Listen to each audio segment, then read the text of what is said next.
The word potentially is carrying the entire argument because the officers have no solid evidence. By saying things like potentially an offence or potentially Section 4A, they try to turn guesswork into legal authority. But Section 4A is not based on possibilities. It requires clear intent and a real effect on someone. The officers constantly changing between different powers and laws shows confusion, not a focused investigation. If a real crime had happened, their story would not keep changing. Before continuing, the speaker promotes a platform called Under What, which is designed to help people understand UK laws and police powers. It includes interactive legal guides, a UK law AI assistant, policing news updates, legal protection tools, drone safety maps, complaint builders, and other resources aimed at helping people stay informed about their rights. Suspect that you've committed an offence. Yeah. If you don't give me your details, Yeah. it may make your arrest necessary under Section 24 of PACE. Oh, okay. Because your name and address cannot be verified. Right. And I suspect that you've committed an offence. Well, that's the full explanation. Thank you for that's that. what I said to you the first time. Well, I didn't get that explanation, so maybe you didn't explain it properly, and maybe I didn't understand. Well, you understand it now, though. I do, 100%. Yeah, yes. I can't believe she lied to you, and she's a sergeant. She's going around lying to you guys. Do you want me to show you the video? No. Is it because you know that she's lying? I don't know that she's lying. I think you know. Okay. I think you know. I think you do know.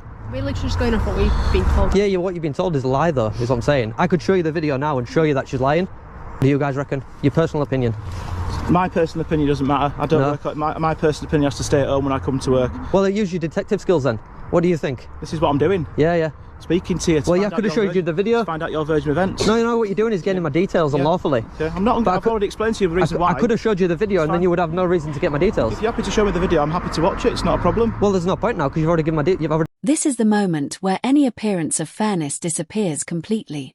The officers repeatedly refuse to watch the footage, even though it is the only objective record of the encounter. Instead of checking evidence, they blindly trust what another officer told them. One officer even admits she is acting only on information she received from others, proving they were protecting a story instead of investigating fairly. They only became interested in the footage after getting his personal details. That timing says everything. If finding the truth was the real goal, they would have watched the footage first. I'm a solicitor now and get my £1,000. You've offered to show me the video, then that's fine. Yeah. You see that your sergeant's a liar. Well, show me it if you want to show me it. I'm not bothered. Am I being detained? No, you're free to go. Thank you for giving me your details. Just be careful where you're flying it. No, I won't. Obviously, bear in mind that side of the gate and the fence is private property. Oh no, I've already been over there. Right, okay. Yeah, I'm going to go over again. Right, okay. Yeah. But bear in mind that you may be spoken to again by an officer if it's deemed that your drone's interfering with any police activities or anything like that. All right, well, I've got permission to be here. From the Civil Aviation Authority. Okay, have you got that in writing? Have you got anything on you can show me to confirm that? Do I need to? Well, I'm not just going to believe you, am I? Well, I'm not just going to believe you that your sergeant's a liar. Okay. Well, I'm not going to get drawn into this back and forth with you. You've already been drawn into it. I've spoken to you. I've ascertained what you're doing. As long as you're not interfering what happened with to the police Section activities, 4A? That's fine. I'm not going to take any further action against it. No further action? Yeah. Why? Because you know that she's a liar? I'm going to give you words of advice. No, I don't want your words of advice. Well, I'm going to offer you. You can stick your words of advice. Right, The moment they get his details, the entire legal performance suddenly disappears. All the talk about public order offences, terrorism, and legal powers instantly stops once they have the information they wanted. That is not a coincidence. It shows their real goal was never enforcing the law. If those alleged offences were truly serious, they would not have dropped everything so quickly after getting his name. Once the officers checked their box, they had no reason to continue, showing that the earlier threats were simply tactics to pressure him into compliance. People in future. But I didn't speak to anybody in any. She's a liar. I never told her to pee off. She's an absolute liar. I will be making a complaint. I will be suing. Thank you very much. What's your details? 6468. From the station? Yep. Your details? 290. From the station? Yep. And her details? She'll find those out for you. I believe her name's Sergeant Wiltshire, or Wiltshire, my apologies. Sergeant Wiltshire? Yep. And her numbers? I don't know them. Well, I need her numbers. I don't know them. We'll have to radio through then. I don't know them. She's the one that made the complaint. I need to make a complaint about the lying sergeant. Just ask to speak to Sergeant Wiltshire. She works on Team 4 Patrol South at Ellen Road. That's all you'll need.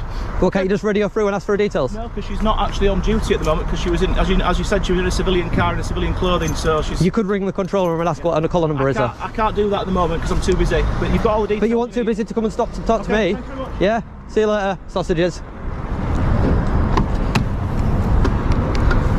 I prefer bacon.